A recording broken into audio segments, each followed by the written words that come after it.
Now it's been billed as the race for space. Britain's four biggest supermarket chains are expanding at a rate equivalent to one new store being given planning permission every single working day. Here in the southeast, there have been 22 applications for new supermarkets in the last 2 years.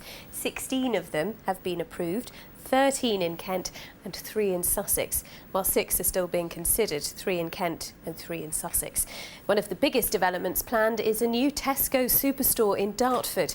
And Linda Hardy's been looking at the case for and against the proposals for tonight's special report.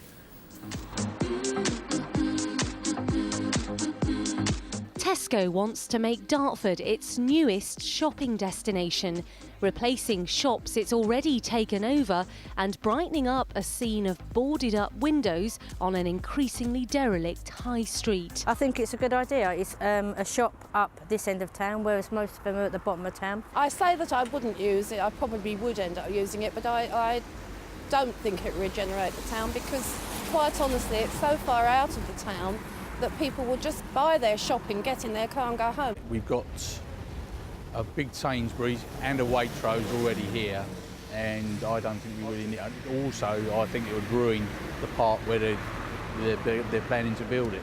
Some independent shops that face being closed down and built over by the multinational are prepared for a fight. Tesco's are only really interested in themselves. They're not worried about Dartford, and it's always been quite obvious that they're looking after themselves. As far as us as retailers go, they've not really consulted us. They don't want to talk to us. Dartford has a very good catchment profile. It's very close to the M25.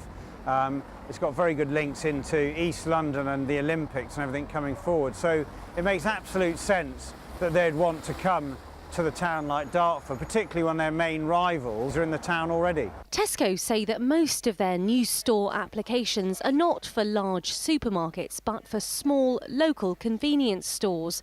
And they say they always put customers first and have invested in the UK, creating tens of thousands of jobs. They're coming to us, helping us to regenerate our town centre, which is desperately needed. But from our point of view, whilst it's great that a multinational company is showing an interest in our town, what's very, very important for us is it's got to be the right scheme for our town, and there's got to be something in it for our town, not just something in it for Tesco. Tesco submitted its initial application to open up here over 6 years ago, and the wait goes on to find out if it will be allowed to set up shop on this street in the future. Linda Hardy, BBC South East Today, Dartford. And you can see the full picture of the supermarket's expansion plans across the country on Panorama tonight at 9 o'clock here on BBC One.